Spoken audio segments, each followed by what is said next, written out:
Today, part 3 of the Girl Scout Murders, including a new theory and new information. We're going to talk about this and a whole lot more on today's Charlie Crime Buster. Well, what some people are calling the fastest minutes in podcasting.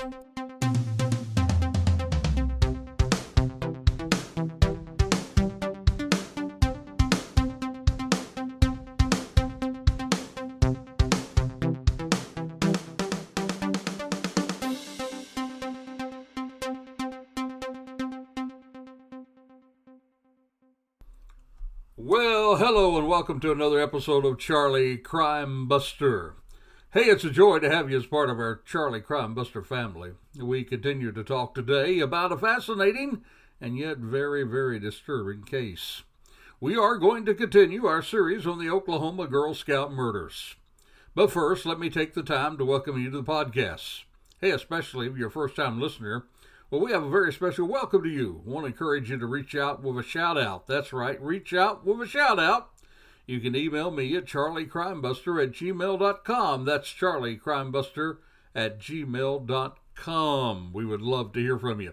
If you want to offer suggestions, maybe ask questions, or maybe you just want to say hi, we'd love to hear from you. Again, charliecrimebuster@gmail.com.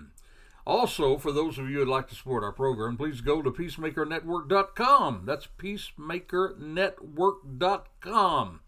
Join with us in supporting the men and women of law enforcement, our first responders, and the military.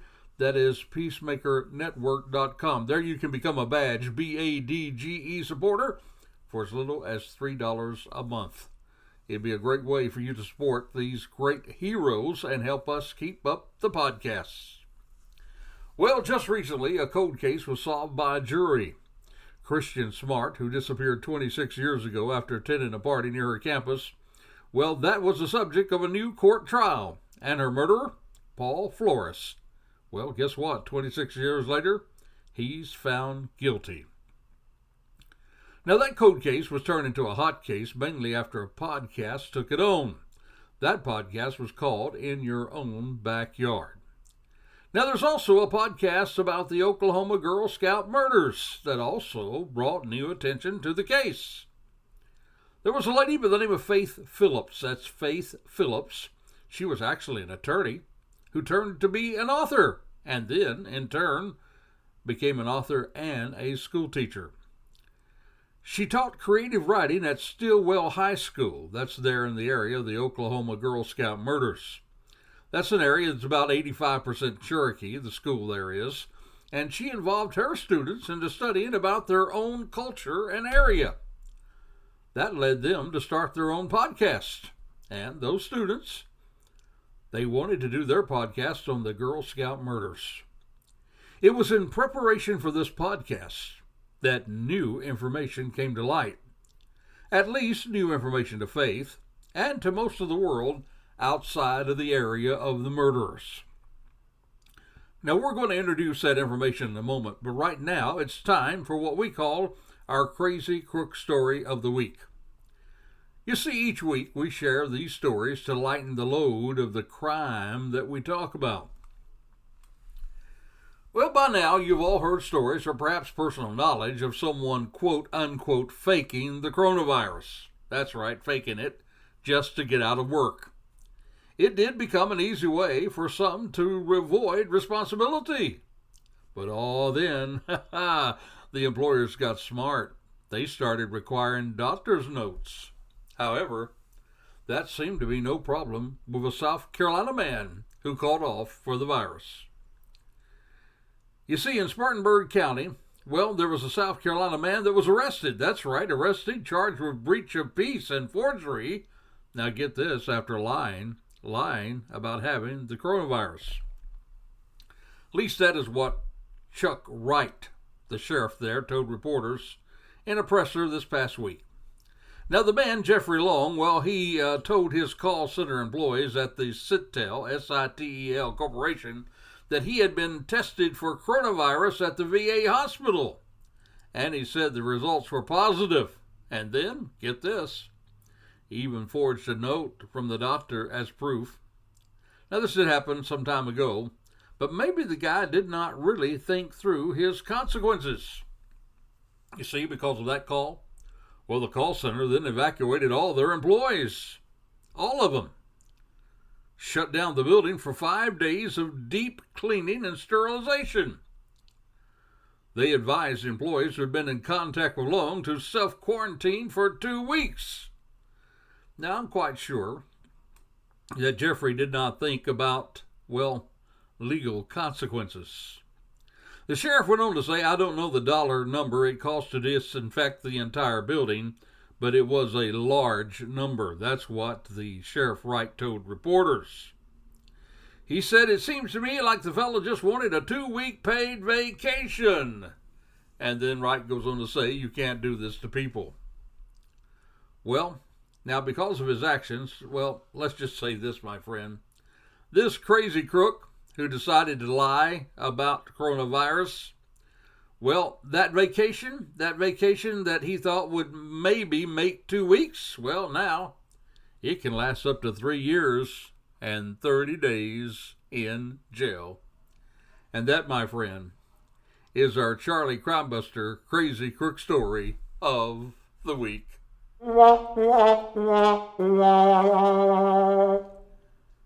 Now, if you've not been following the past episodes, I encourage you to go to charliecrimebuster.com.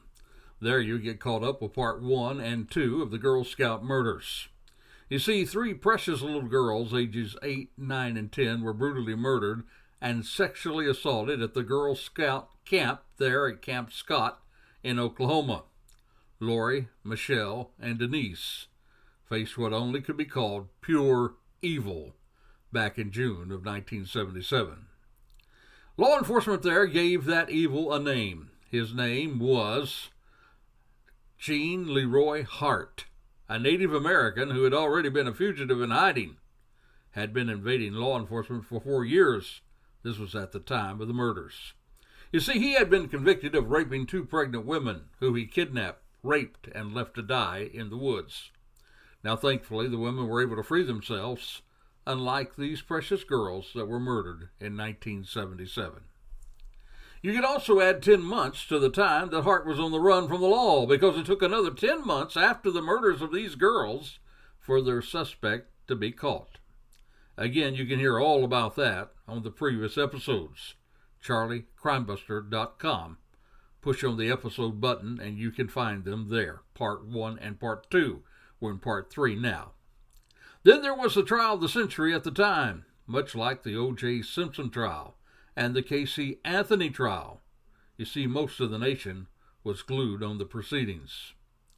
And to the disappointment of law enforcement, a trial that lasted 11 days took the jury only about 4 hours to pronounce Gene Hart not guilty.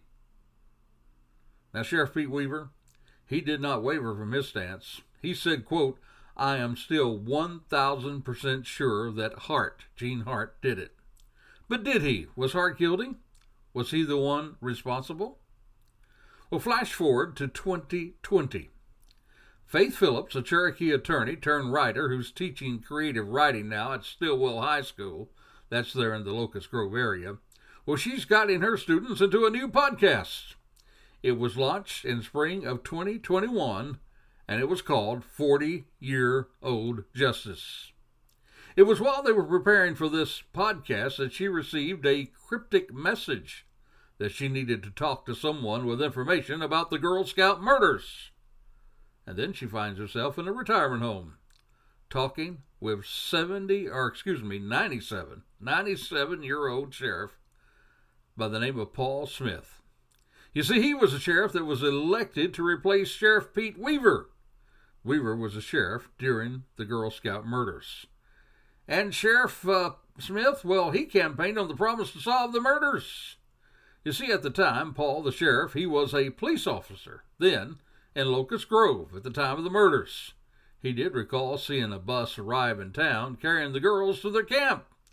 He also recalled seeing men in a Dodge car following the bus. You see, he knew these men. They had run-ins with the law. He had arrested them on petty charges. And he also shared with Faith Phillips that he had used high school boys as informants. said if you want to know what's happening in a small town, well, just talk to the high school seniors. They know all about what's going on around town. Now, his informants told him that 3 men were responsible for the Girl Scout murders. He then passed this information on to authorities. You see, he had no jurisdiction to pursue the suspects for that murder. These murders happened in the jurisdiction of the sheriff's office, even though it was only 2 miles away from this city police department, Locust Grove. Now, after Hart was pronounced not guilty of the Girl Scout murders, well, Hart, he was quickly returned to prison. You see, he still had to serve over 300 years on existing charges. Only months later, after he went back to prison, after found not guilty of the Girl Scout murders, well, he did face death.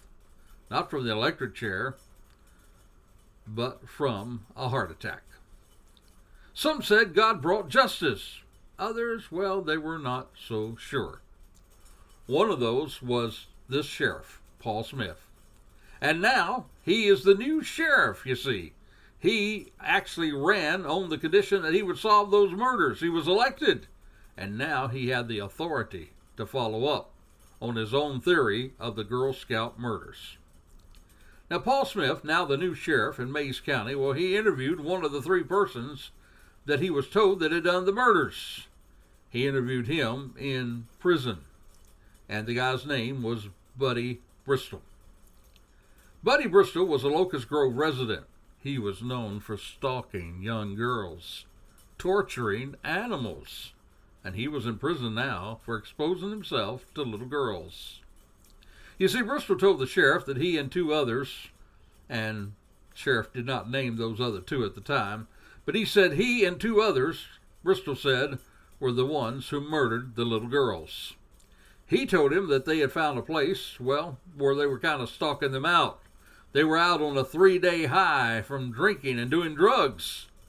He said first they just wanted to rob the counselors, thinking maybe they had money where they could get more drugs. Then he told the horrible. He said they were armed with a crowbar and a hammer. They entered the back of the tent, immediately struck little Lori and Michelle. Said that Denise, well, she heard the noise and ran out the front of the tent, but she was caught by a 3rd man. And then he told of the terrible murders, the sexual assault. Interesting enough, Bristol said he did not participate in the sexual assaults, the rapes of the little girls. By the way, let me just say it's quite common for sexual predators to admit other crime and lie about their own sexual crimes. He then went on to say they were taking the bodies away when something spooked them. They heard something, and they left the bodies on the path and ran away. Now, one of those people were told to take their bloody clothes in the car and push that car into the river and get rid of the evidence. Now, it is important to note that Bristol at this time only made a verbal confession to Sheriff Smith. He would not sign a statement. That is, until he had assurance that they would not seek the death penalty. Well, the sheriff, he didn't have the authority to do that, so he took this information to the district attorney, the DA in the area. But the DA did not welcome this information. The DA said he would not deal or even listen to this confession. The DA went on to say, as far as he was concerned, Hart was a man guilty, and he was dead already.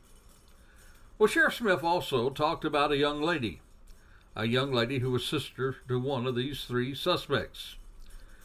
She told about how her brother came home early on the morning of the murders with his blood all over his clothes. Well, he at first said the blood was from killing a deer. But later, in his drug-crazed doings that morning, he had a pan of water and he kept taking a spoon, dipping part of the water from one pan to the other, and he kept mumbling over and over, "Those little Girl Scouts, those little Girl Scouts." Now, according to the sheriff, there was another one of the 3 suspects. Well, they were seen walking on the road that morning away from the camp with no shirts on, no shoes. And one of those even got a friend to take him to the airport and flew immediately away to California. And the sister of that suspect who kept talking about the Girl Scouts, Well, she was told if she ever told anybody about what he said, about the blood on his clothes, well, she was told that he would kill her, and she was afraid. Incidentally, this same sister who later married, well, she was going to tell her story back to Sheriff Smith. But later, she was interviewed by the Oklahoma State Bureau of Investigations, and then she would not talk to the sheriff, and instead suddenly moved away out of state, never to be heard again. Things that make you want to say, wonder what's going on. Well, this information was uncovered by the sheriff, but however, it was not welcomed by state authorities. It seemed to the sheriff that they were already convinced that they had already tried the man that was responsible by himself. Then into this citizen's investigation, well, comes the dead man's letter. That's right, a dead man's letter. We're going to get to that in just a moment.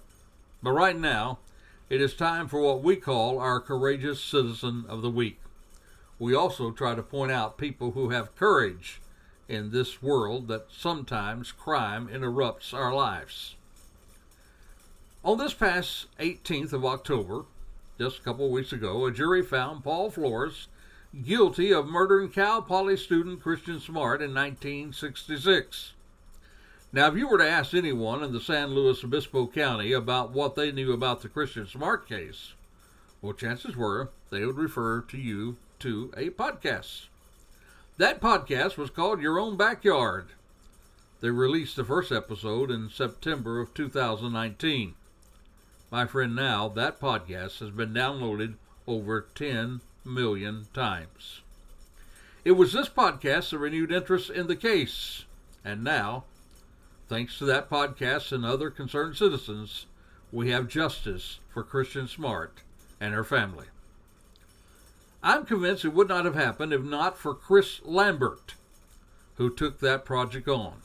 He was not an investigator, had no law enforcement training, just had a desire to see justice for Christian Smart and her family, and he started a simple podcast. That podcaster, Chris Lambert, is indeed today's Charlie Crimebuster Courageous Citizen of the Week.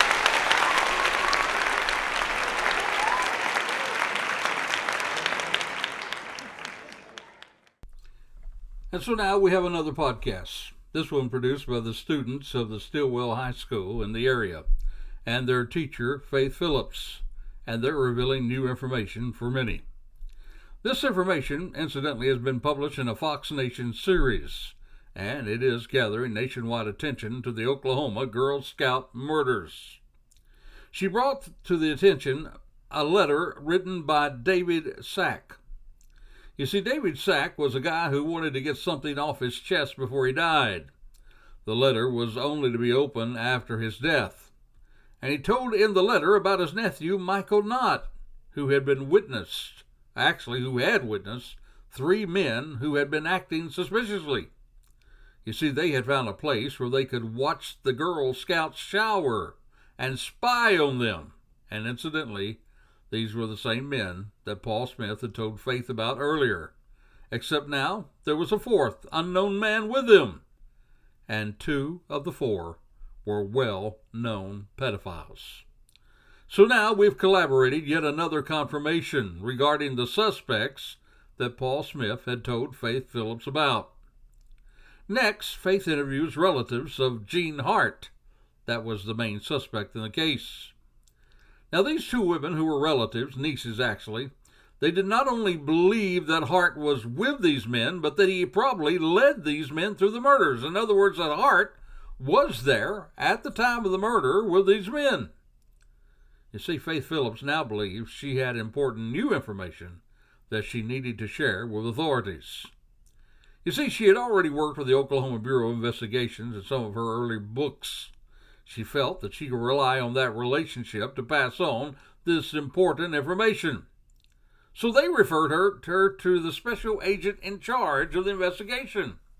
However, when she approached that agent with her new information, including that deathbed letter that was supposedly new information, Well, she was shocked with the response.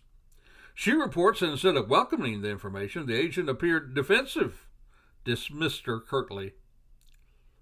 Then she was approached by a cold case squad from Tulsa. These were retired detectives that were taking their own look into the murders that had already been successful in other cold cases. These retired, seasoned investigators, well, they appeared to be impressed with their work.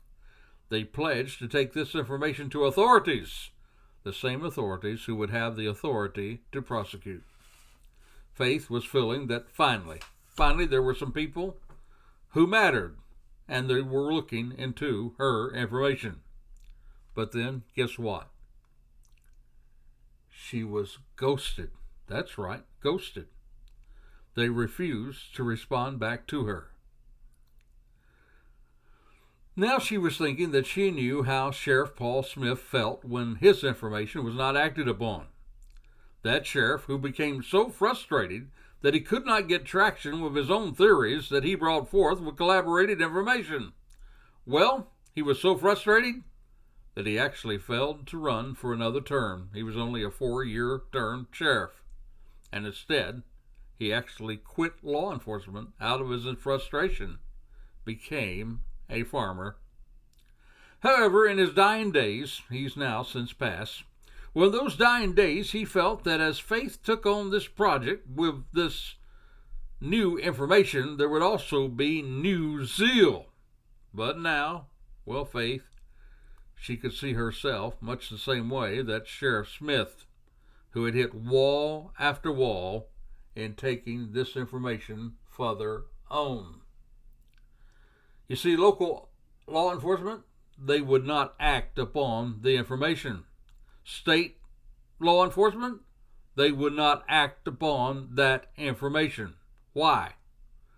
Did they discount it so easily? Were they afraid to admit that they were wrong in previous conclusions, that Gene Hart acted alone in this violent act?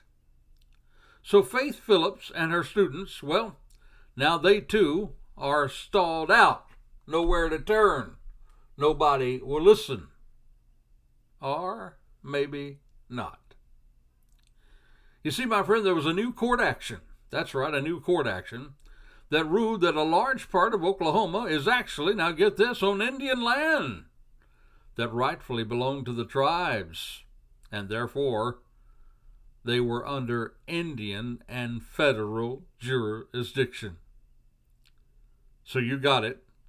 Now Faith, she takes this new information that she thinks that she has, she takes this information to the tribal authority, to the marshals of the tribal authority. And guess what? Now they, the tribal authority, these marshals have a brand new task force. And this task force is looking at the information. And they have stated that if there's enough credible information, they will open the case and prosecute it. So here we are, my friend, a new opportunity for this investigation. With information, now get this, that stems from a podcast by students and their own creative writing class. Now, could this reopen this case and take it to prosecution? You see, at least 2 of these 4 people who have become suspects in this information, well, they are alive and they're living in the area. Will this, as in Paul Flores' 26-year-old case, will there be a new arrest? Well, next week, I'm going to tell you in our final episode in this series what I really think about the case. I want to tell you what I think happened and what I think is the reality of the case. And I'm going to introduce you, get this, to yet another new sheriff in town. What will he say? Will he work with the tribal police in prosecution? Did Gene Hart kill and rape these girls? If so, was he the lone rapist? Or did he have help? Some people have said there's no way that one person could have done this. Let me ask you, what do you think? Well, I want to tell you what I think next week on part 4 of our series. But before we leave, let me please remind you, our children are our most precious resources. Take care of them. Protect them. No one can protect them better than you can. Realize it is your responsibility to protect your kids. Know what they're doing online. Know who they're communicating with. My friend, may I remind you, they do not have to go away to some wilderness camp to be in danger. They could be in danger right there in their own rooms, in your own house, online, talking to pure evil and not even know it. Make it your business to know what is going on with their lives online, their lives in the games they play online, their lives at home, and their lives when they're away at school, when they're away at church, camp, or wherever. Now, next week, part 4 of the Girl Scout Murders, you'll hear my own personal take on the case. And remember, also, you're going to hear about a new sheriff that's in town. So until next time, this is Charlie Crimebuster reminding you, be safe, be alert. Well, for the life you save, it may be your very own.